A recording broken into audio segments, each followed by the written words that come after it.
Jeremy, Harper here, talking about the option of using an offset versus a redraw account. So many mortgage holders out there would be very familiar with both terms. And so we want to clarify exactly how each facility works and the key differences around the two, and making sure that you're using the most suitable product or feature for yourself. And so whenever someone says that an offset or a redraw is the account or the option to use, that's not necessarily true. You need to understand what are your goals, what are you trying to achieve, and then tailoring around what's the best tool to use. So if we go through how an offset account works, so if we look at an example, we say that someone's got a $1 million home loan and they've built up a $500,000 cash savings in their savings account with that same lender, and that savings account is linked as the offset account. So when you log into your internet banking, you will see with that bank a mortgage for $1 million, a bank account with a balance of $500,000, and on the details you can see there that the offset account is linked. So that's the feature. It's offsetting the mortgage.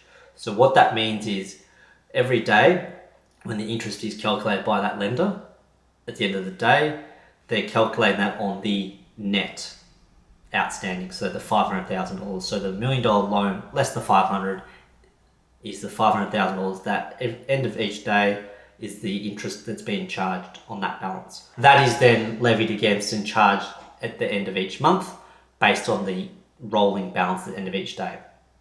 If we take a redraw as an example, so similar example, we've got a $1 million home loan.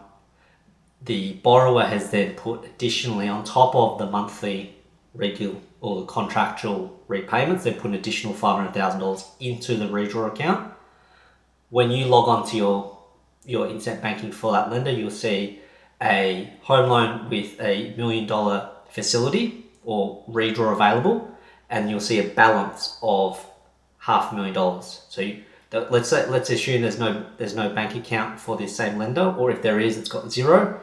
All the information with a redraw will be seen in that home loan. So you'll have balance available $500,000, balance outstanding $500,000, and then you'll see facility amount of $1 million, which means if you click into that, it's telling us that this borrower has put an additional $500,000 onto the loan.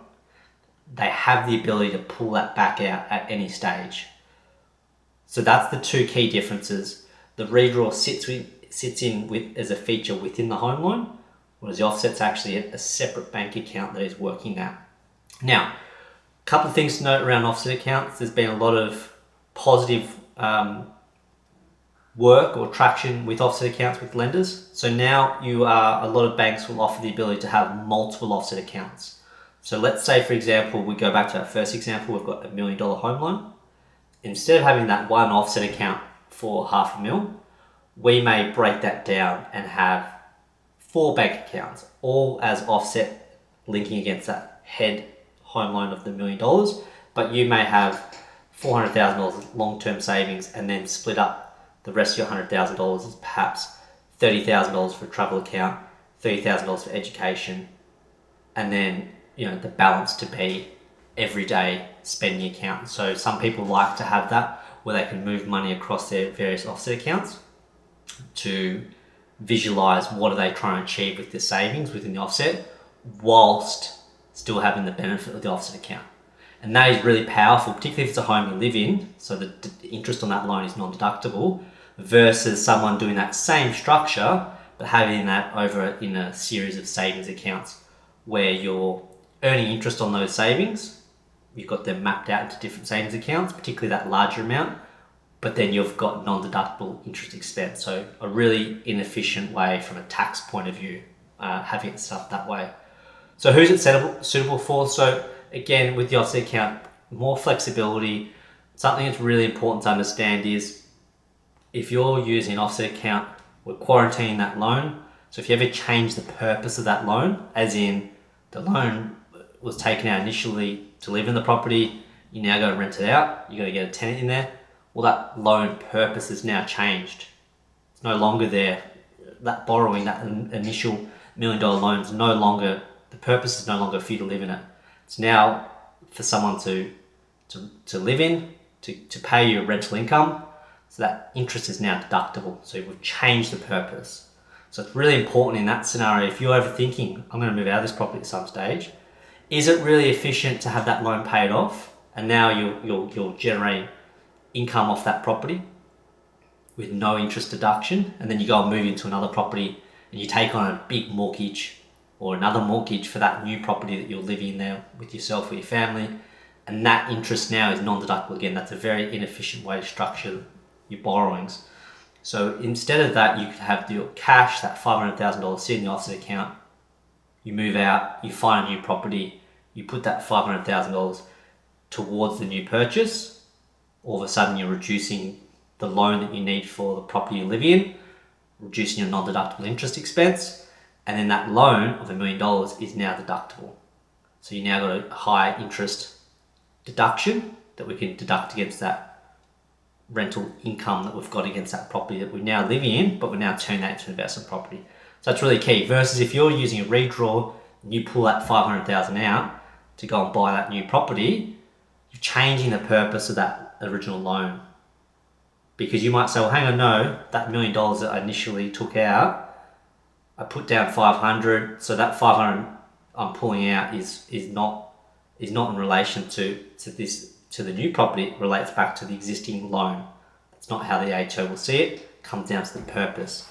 You're changing the purpose of that loan. You're pulling money back out to go and buy something that's non-deductible. So that's where a redraw, and I've seen these people get tripped over quite often.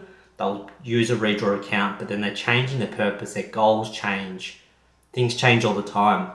So you may be better off having an offset account in place to safeguard against that, because people's goals change all the time. You may have to move for work.